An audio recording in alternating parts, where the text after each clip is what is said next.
Hola, buenos días. Tal lo prometido, vamos a tener una charla con Laura Goodman. Ahora la vamos a invitar.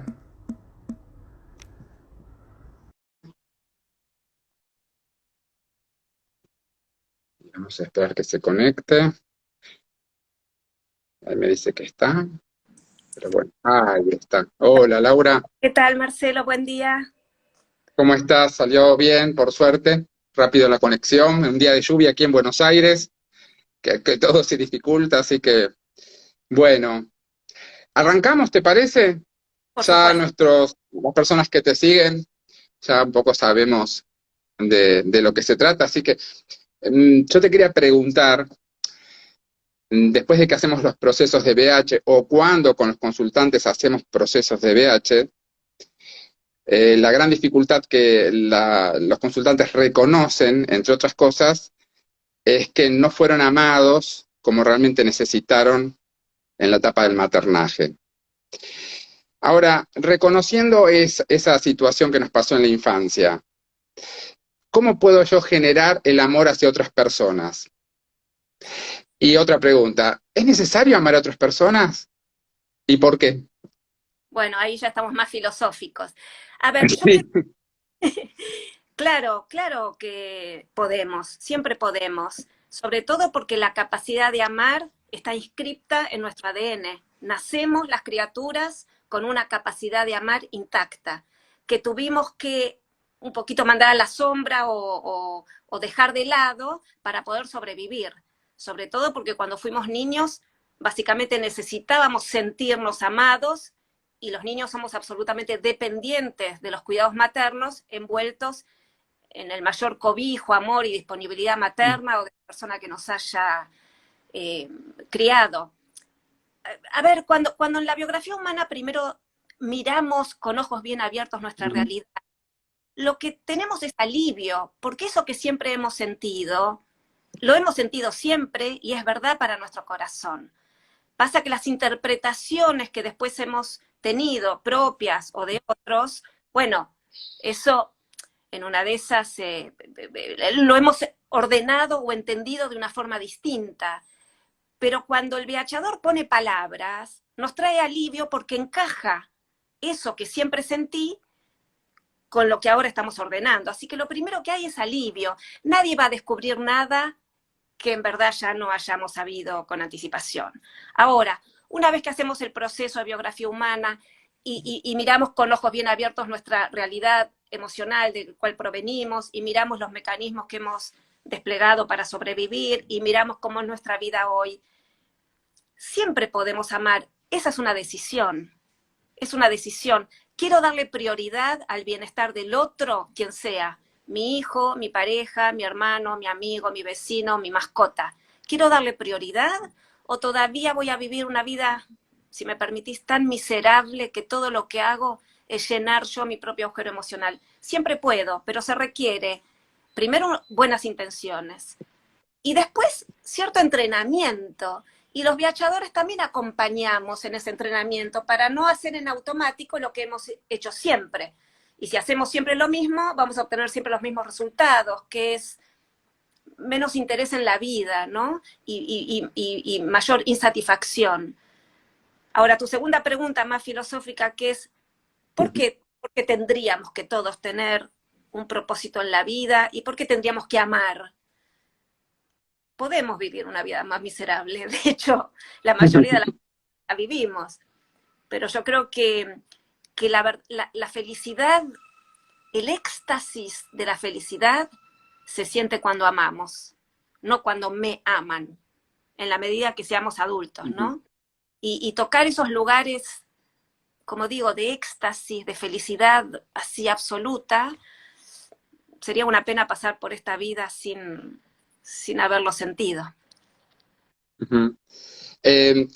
Una pregunta que tenía para después sobre el propósito de la vida, pero como justo mencionaste ahí el tema, bueno, la pregunta del propósito en la vida iba a venir un poco referida a que mucha gente cree que su propósito en la vida, ¿no es cierto?, es tener un buen trabajo, tener hijos, familia, eh, Y esas personas a veces pueden vivir toda su vida desde ese lugar y estar estabilizados, o sentir que tienen todo eso y en un punto de la vida sienten que no saben qué rumbo tomar, o se sienten que están vacíos.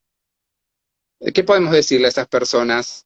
Y sí, que es verdad, porque si solamente, a ver, muchos de nosotros pasamos por esta vida casi solo para satisfacer áreas materiales, trabajo, viviendas, dinero, comida, que obviamente estamos encarnados y por supuesto que tenemos que vivir, ¿no? Y comer todos los días, higienizarnos, etcétera. Pero es un poco poco. Y la verdad es que a veces es verdad que a veces provenimos de historias o nuestros padres o nuestros abuelos o mismo nuestras propias infancias, donde la supervivencia más básica era todo. Y es verdad que aún hoy en la humanidad, la mitad de la humanidad todavía está en una situación de supervivencia básica, con lo cual habla de lo tontos que somos, porque hay suficiente comida en el mundo para todos y sin embargo la mitad de la humanidad no come todos los días. O sea que estamos en un nivel de rusticidad y de bajeza impresionante. Ahora, suponiendo que eso ya lo hemos superado, a veces nos quedamos emocionalmente aferrados al lugar de supervivencia física, cuando ya no es tan real en nuestras vidas personales. Y ahí, cuando podemos decir, bueno, estamos listos para dar otro paso, y ese otro paso es un paso espiritual. Es, a ver, ¿qué vine a hacer yo a este mundo? ¿Qué tengo para dar? ¿Cuáles son mis recursos? ¿Cuánto puedo desplegar? ¿Cuánto puedo crecer en términos espirituales? Y esto es lo que cada uno entienda por espiritual. Para mí no hay mayor espiritualidad que amar al prójimo. O sea, ¿en qué puedo ser, en qué puedo servir yo para facilitarle la vida a otro? ¿Cómo puedo desplegar mi benevolencia? ¿Cuánto mi ser en este mundo facilita y beneficia a otro? Y me parece que, a ver, no tiene que ser cosas así extraordinarias, no hace falta que seamos monjes budistas. Podemos cocinar el mejor pastel de chocolate y, y, y, y que lo pueda disfrutar alguien que le encanta nuestro pastel de chocolate. Pero decir, bueno, entonces yo me voy a esmerar para ser el mejor de todos, el más rico, el más sabroso, con la mejor calidad. La espiritualidad no tiene que ser una cosa así fuera de este mundo. Yo creo que está basado en la intención, en la firme intención de cada uno de nosotros de hacer algo benevolente por el otro. Gracias. Vamos a contarles a los que nos están mirando que vamos a hacer una charla corta para que sepan que no va a ser muy larga, que no nos vamos a pasar de una media hora, así que para que sepan hasta dónde pueden estar escuchándonos.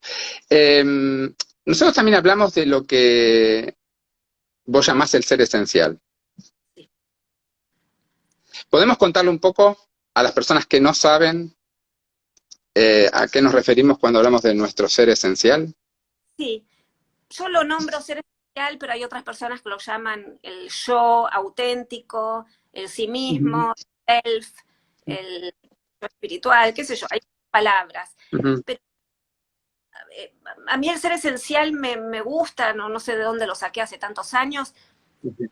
porque todos nacemos con esa unicidad, con esa particularidad, con esa llama que es el sí mismo, y es mío. Lo que pasa y que tiene un montón de recursos, habilidades que son distintas para cada uno, ¿no? Hay ciertos elementos que compartimos, digamos, dentro de la especie de los mamíferos humanos entre todos, y después hay particularidades.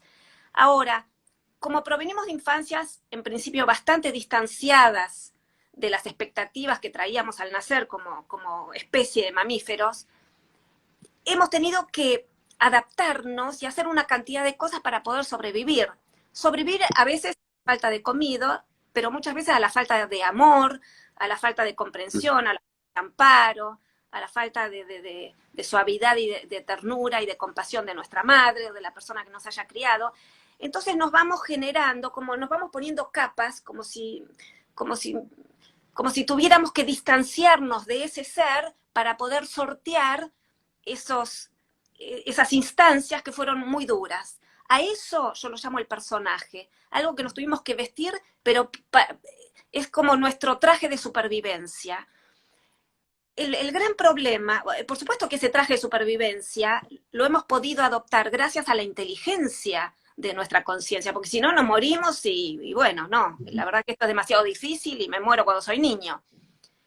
El problema, yo creo que la equivocación está en que cuando llegamos a la adultez, todavía suponemos que necesitamos ese traje que nos permitió sobrevivir en la infancia para poder vivir. Por ejemplo, vamos a suponer que en mi casa había una guerra, batallas totales entre mamá y papá, entre mamá y la abuela, y que mi mamá tenía enemigos por todas partes, y yo entiendo que la vida es una lucha. Y entonces también me voy a ir poniendo un traje de guerrero o de guerrera, y voy a salir a luchar, y todo el tiempo voy a generar enemigos para darle de comer a mi personaje.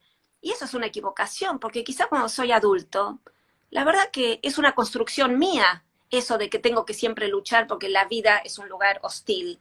Quizá fue real para mí cuando fui niño.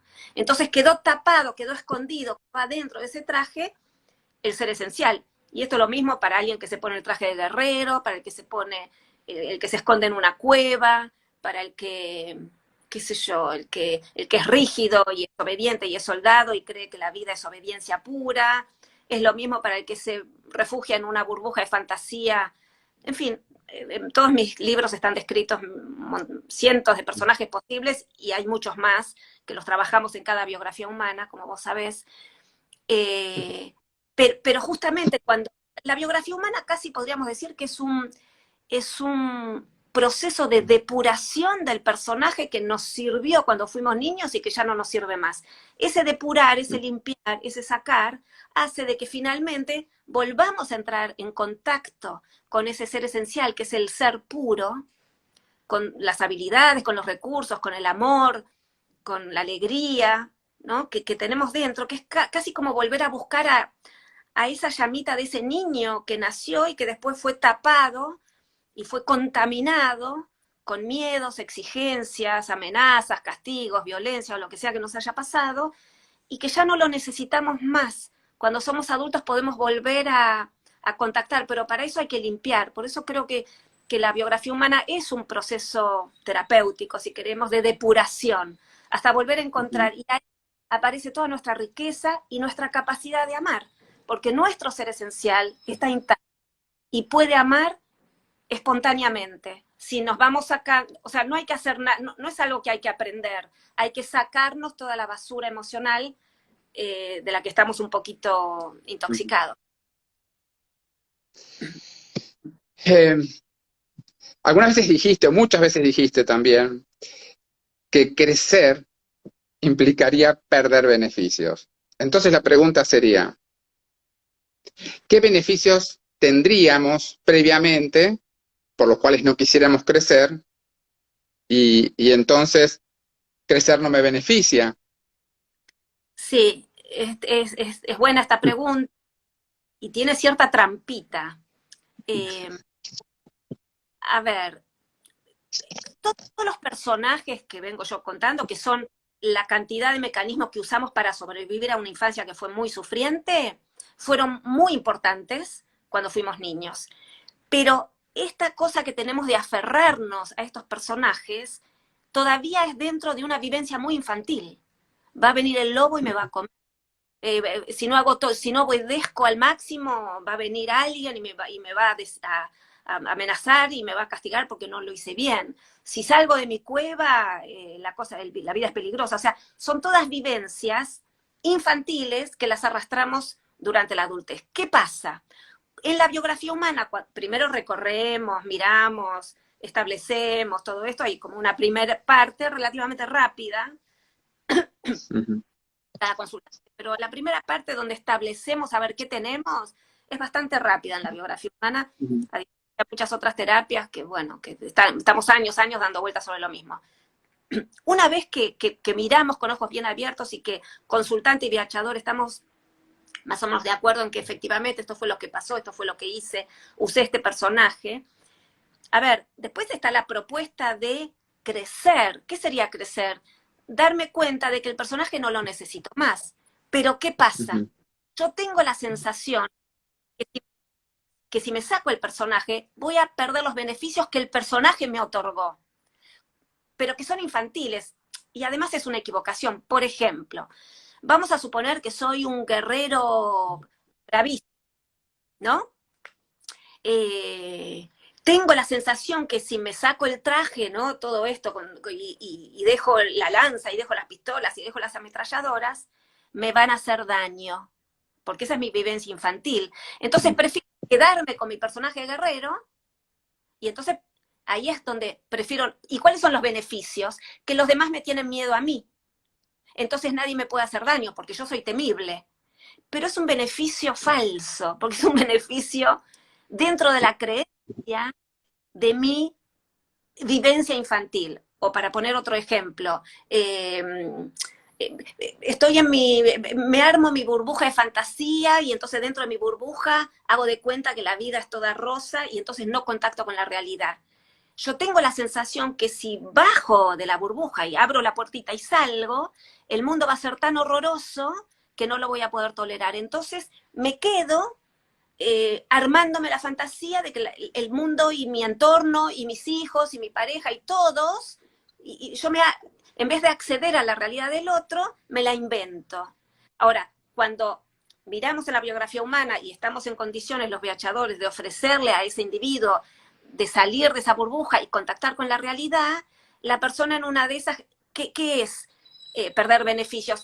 El confort. Ay, no, para mí la vida es linda. Entonces, voy a perder el beneficio de mi propio confort armándome una realidad paralela, pero igualmente ese beneficio es del personaje, no es del ser esencial.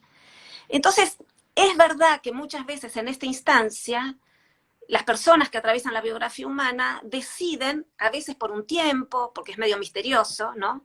A veces estamos 1 año, 2 años y un buen día la persona hace clic y dice, ¿a qué me estoy aferrando? Entonces, el tema del crecimiento es que el personaje no pierda beneficios. Yo siempre creo que el ser esencial, si no sale del personaje, es el que no tiene beneficios. Lo vuelvo a decir. El personaje pretende quedarse con el beneficio. Ahora, ¿nosotros pretendemos que el personaje pierda beneficios? Sí, para que el ser esencial aparezca y los beneficios sean para todo mi entorno. O sea, siempre la mirada benevolente la estamos poniendo en el entorno. Quizá va a ser más duro para mí, pero va a ser mejor para mi entorno. ¿Por qué? Porque va a estar mi ser esencial desplegando sus dones. ¿Para quién? Para mi prójimo. En cambio, el personaje siempre es mayor confort para mí y menos confort para el otro. Eh, Tal cual. Te puedo hacer dos preguntas referidas un poco a los varones, porque tenemos muchos seguidores varones también y a veces no. Algo habíamos hablado el otro Instagram, pero no habíamos dos preguntitas al respecto, que es, ¿qué te sugiere cuando se habla mucho de la imagen paterna? Ah, sí, la figura paterna, ¿no? Sí, que la figura Figura paterna paterna. es nada, son estupideces. Eh, Ok.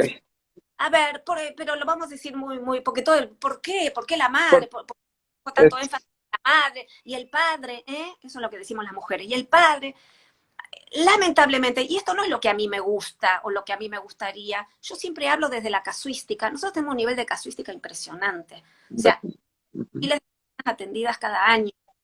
Es mucha casuística. Entonces yo siempre nombro lo que pasa, no lo que a mí me gustaría que suceda. En un mundo ideal, hombres y mujeres seríamos personas maduras, proviniendo de infancias preciosas o haciendo procesos de indagación personal con muchísimo compromiso y entonces estaríamos dispuestos a amar y en esas vidas tendríamos hijos y hombres y mujeres estaríamos derramando nuestro amor sobre las criaturas. Eso sería maravilloso. Eso es un ideal. Pero la realidad real es que hombres y mujeres que hemos sido niños y niñas, provenimos de infancias de porquería, algunas peores que otras, llegamos a la adultez y a la maternidad y a la paternidad muy desprovistos, con muchas discapacidades emocionales, muchas veces con mucha ignorancia también de qué es un niño, porque hemos estado distanciados del niño que nosotros hubiéramos pretendido ser. Tenemos hijos en casa y bueno, cada uno de nosotros con nuestros prejuicios, nuestro juicio de valor, nuestra cultura y nuestras discapacidades emocionales para darle prioridad al niño. Entonces, claro, las madres estamos tan desprovistas que queremos que el señor que tenemos al lado también haga algo. Pero ese señor está tan desprovisto como nosotras. Entonces, y no es verdad que el niño necesita una figura paterna, como tampoco necesita una figura materna. Lo que los niños necesitamos es amor. Amor. Porque los varones no están diciendo, ¿y cuál es la figura materna? ¿Cuál es la figura materna? Los varones nunca lo dicen. Las mujeres dicen, ¿y la figura paterna?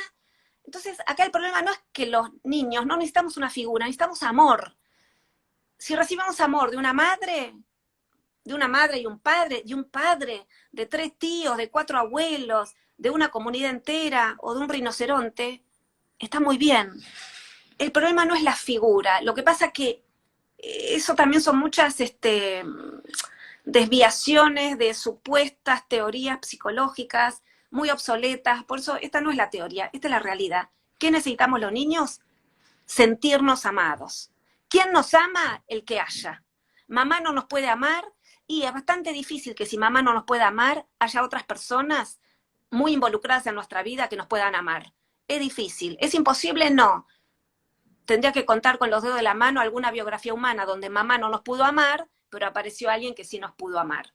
Sería muy difícil. Y si realmente alguien nos pudo amar, supuestamente papá, y no estaríamos haciendo la biografía humana porque estaríamos felices y contentos. Y la última de este tema, ¿qué diferencia podemos establecer entre lo que es masculino contra machismo versus femenino contra feminismo? Ay, sí. Bueno, a ver, es difícil, pero está muy bien. Lo femenino y lo masculino son energías intrínsecas a lo humano y a a todo el vivo. O sea, el femenino, el concepto de la energía femenina es todo lo que es receptivo, suave, amable, inconsciente, delicado, ¿no? Y receptivo. Y la energía masculina es la energía, lo contrario de receptivo sería dadora, de acción, de actividad, de fuerza, de garra, de deseo, de anhelo, de despliegue, ¿no? Y hombres y mujeres, lo ideal sería que tengamos suficientemente desplegados ambas energías que moran en nuestro interior, ¿no? Nuestro femenino y nuestro masculino funcionando de modos diferentes en las mujeres y en los varones, pero son energías que complementarias y necesarias. Podemos decir que todos los seres humanos necesitamos también elementos receptivos y elementos de acción, ¿no? Y de anhelo y de deseo y de despliegue, y también de recepción, de sentimiento, de percepción, de intuición, de ternura, de suavidad. Así que estas son las energías. Totalmente otra cosa sería el machismo y el feminismo. Lamentablemente, yo soy feminista de la primera hora, quiero decir que en los años 70 estaban las manifestaciones en Francia, vestida de lila, estoy hablando de hace más de 50 años, 50 años, no, un poquito menos de 50 años. Y yo hoy en día lo que veo es que se ha desvirtuado el concepto del feminismo que tenía que ver con, es ridículo que mujeres y varones no estemos en igualdad de condiciones, organizándonos en la vida individual, familiar y en la vida colectiva. Es ridículo. O sea, obviamente las mujeres y los varones tenemos un mismo nivel, tenemos los mismos seres esenciales, las mismas capacidades de supervivencia, los mismos atributos. Digamos, la única diferencia es que las mujeres gestamos niños y los hombres simplemente ayudan a la concepción. Hasta ahí, pero todo lo demás, o sea, haber empezado a pensar en términos también de civilización, ¿no? Que las mujeres estamos en igualdad de condiciones, eso es de una obviedad incontestable. Ahora, lo que hoy en día se entiende por machismo y por feminismo, que está muy teñido, lamentablemente, de violencia. Y ahí hay muchos malos entendidos. Porque la violencia no es ni masculina ni femenina. La violencia es. Y el origen de la violencia es de los adultos sobre los niños. Y los niños somos como ángeles. Se ejerce violencia sobre las niñas y sobre los niños. Entonces, cuando crecemos, hombres y mujeres somos igualmente violentos. Quizá lo manifestamos más visiblemente o menos invisiblemente. Entonces, el problema no está en una lucha entre hombres y mujeres. El problema está en que los adultos tenemos que comprender nuestras infancias horribles en los que hemos sido víctimas de violencia de los adultos y especialmente de nuestra madre patriarcal, que nuestra madre que ha perpetuado el patriarcado porque es quien más ha ejercido violencia sobre nosotros. Y después cuando somos adultos, hombres y mujeres, somos consecuencia de esa violencia que sobre todo nuestra madre ejerció sobre nosotros. Entonces a mí me parece que hoy lo que banalmente entendemos por feminismo y machismo está desvirtuado y a mí me da mucha pena porque tenemos tanto para ser hombres y mujeres, de dónde venimos y cómo somos todos consecuencias directas de esa infancia injusta en el que hemos recibido violencia, crueldad, abandonos, abusos y historias a veces de un horror innombrable, que hoy nuestra tarea no es andar luchando por ni una menos, sino es revisando nuestras infancias para que quienes son niños hoy no tengan que vivir lo que nosotros vivimos y ellos sean en la próxima generación quienes vivan en paz, en un nivel de fluidez, de ternura y de compasión espontánea. Y ahí las cosas van a cambiar. Laura, muchas gracias. Un placer. Vamos a agradecer, te digo que hay una cantidad de comentarios, de palabras hermosas para vos, de toda la gente que lo está escuchando, que bueno, yo lo estoy mirando, así que les agradecemos a todos, y me gustaría que el cierre lo hagas vos, con lo que quieras decir. Lo único que quiero, quien me está preguntando es Marcelo Clemeno, VHador, síganlo a él en estas redes, es un amigo además, una persona que pasó mucho tiempo en mi escuela y que nunca se fue, que está haciendo su trabajo de VH, enorme, enorme, enorme compromiso, seriedad, amor, interés, y sobre todo, Marcelo, agradecerte y compartir con todos que sos un hombre que ya está en un momento de la vida en que lo único que querés es dar comprensión, palabras aliviadoras, con un enorme compromiso y un enorme amor al prójimo. Así que gracias, un placer para ti. Y eso gracias a tu sabiduría y a todo tu amor que desplegaste en todas las personas que te conocemos. Gracias, Laura. Hasta prontito. Lo vamos a guardar para que lo puedan ver quien quiera más adelante, ¿sí? Gracias. Gracias a todos. Chao.